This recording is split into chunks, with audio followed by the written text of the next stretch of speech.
Bonjour.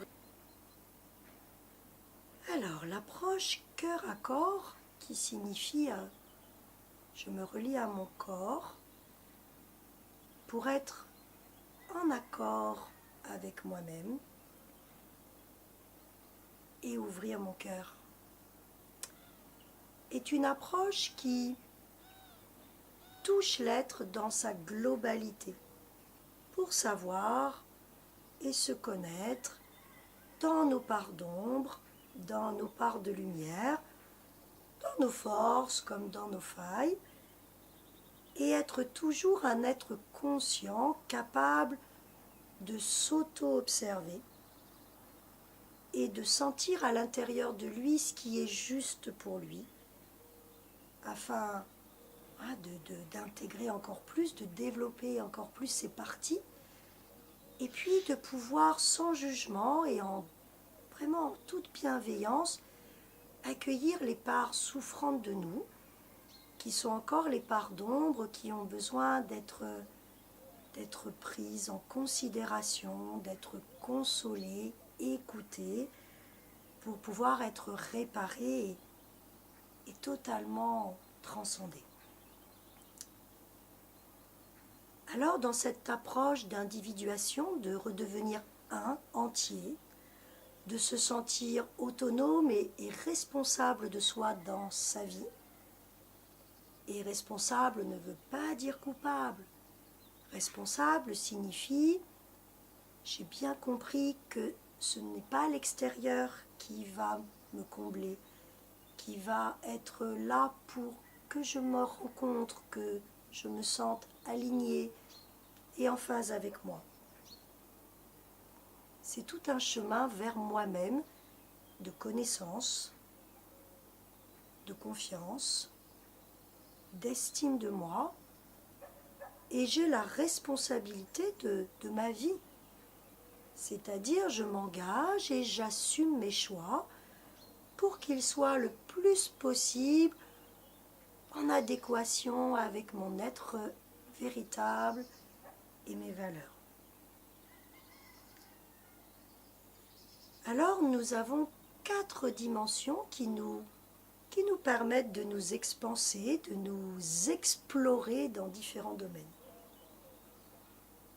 La première dimension est la dimension physiologique, la dimension du corps, car toutes nos sensations sont des signaux, sont des moyens de guidance que nous avons pour comprendre ce qui se passe réellement pour nous. Notre tête peut nous raconter que tout va bien et notre corps peut être serré dans la poitrine. À ce moment-là, c'est le corps qu'il est important d'écouter. À cet instant, il y a quelque chose à entendre. Car si la tête peut nous tromper, et nous allons voir aujourd'hui pourquoi, le corps, lui, ne ment jamais. Alors, dimension physiologique, c'est reprendre contact avec mon corps, avec mes sensations. C'est aussi prendre soin de mon corps, apprendre à aimer ce corps qui me maintient en vie, pour lui amener l'équilibre et la santé la plus optimale possible dans la situation de ma vie. Notre deuxième dimension est la dimension émotionnelle. Nous avons des émotions de base comme la colère, la tristesse et la peur, qui sont plutôt des émotions qui nous ferment. Nous pouvons aussi parler de la honte, qui en fait n'est pas une émotion de base puisqu'elle combine plusieurs émotions de base, mais c'est important que vous l'entendiez car c'est souvent souffrant. Et puis nous avons des émotions d'ouverture, la joie, et puis une dimension qui transcende toutes les autres, l'ouverture du cœur, c'est-à-dire l'amour. Et notre dimension émotionnelle, c'est véritablement ce qui nous permet de ressentir, de vibrer, de donner aussi tout le piment que la vie a. Imaginez une vie sans émotion. La science-fiction souvent traite ce sujet. C'est une vie où voilà, il n'y aurait pas, par exemple, ce bel élan vital que je ressens en moi grâce au chant de ces oiseaux et au soleil.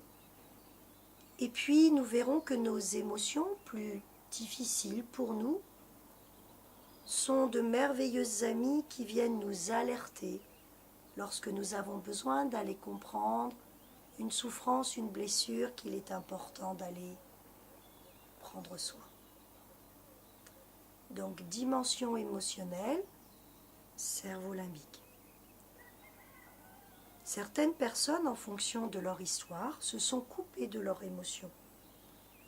Parce que peut-être dans leur famille, cela n'était pas bien vu, bien entendu, qu'il valait mieux refouler, ou qu'il y avait des émotions trop intempestives. Alors, par protection, peut-être que le petit enfant en vous a préféré se couper de ses émotions.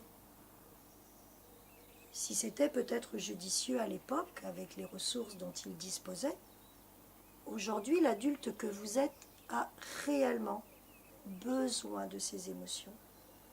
Car nous verrons en semaine 7 quels sont les signaux qui nous avertissent réellement de ce qui se passe pour nous. La troisième dimension, c'est la dimension psychique et mentale, qui fait que nous avons un néocortex, un troisième étage dans notre cerveau, qui nous permet de raisonner, de planifier, d'analyser, de parler, d'écrire, de symboliser. Et cette partie de notre cerveau peut être à la fois une partie extrêmement créatrice et pleine de projets, qui sait organiser, qui véritablement nous fait gagner du temps. Ce peut être aussi une part de nous, psychique et mentale, reliée à l'ego. Alors il peut y avoir à cet endroit beaucoup de croyances limitantes, des jugements, des a priori, des jugements sur soi, des jugements sur les autres, des enfermements psychiques qui peuvent être très très souffrants jusqu'à devenir des pensées négatives incessantes, des ruminations, amenant à un état d'anxiété, d'angoisse mentale et psychique qui retentit immédiatement sur l'état physiologique et émotionnel du corps. Et puis nous avons une quatrième dimension qui est la dimension spirituelle. Spirituelle signifie qu'il y a une part à l'intérieur de nous qui est comme une force intérieure, qui a envie de s'élever davantage, envie de grandir, envie de découvrir et de se découvrir. C'est toutes les parts de nous qui nous donnent envie de donner le meilleur, d'être dans l'empathie, dans la compassion, dans la créativité. Tout ce qui touche au niveau du cœur. Tout ce qui nous permet de donner sens à notre vie et d'être au plus près de qui nous sommes vraiment, de nous rencontrer pour nous unifier.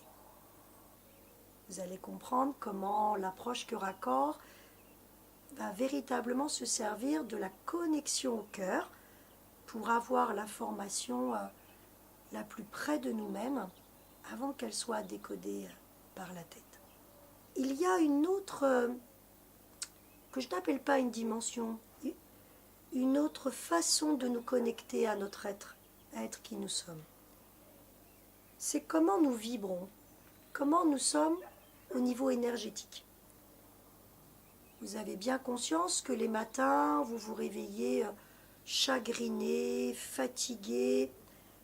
Vous allez sentir que votre corps vibre à une fréquence basse et que toute la journée va être, va attirer, va se mettre en harmonie avec cette fréquence basse et que si vous ne prenez pas le temps de pratiquer d'ouvrir, de ramener, de remonter la vibration, risquez d'enchaîner tout un tas de petits désagréments qui vont se mettre simplement à résonner avec votre fréquence, votre vibration intérieure.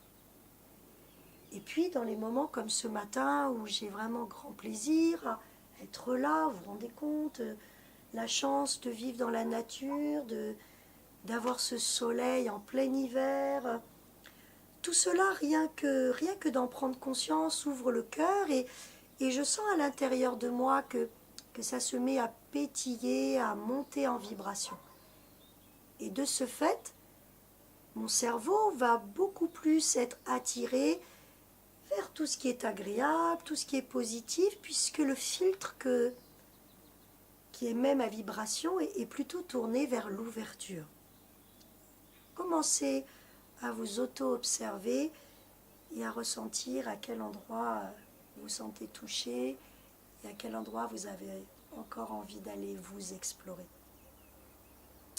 Voilà, première partie du cours. Je vous retrouve pour la seconde partie de suite.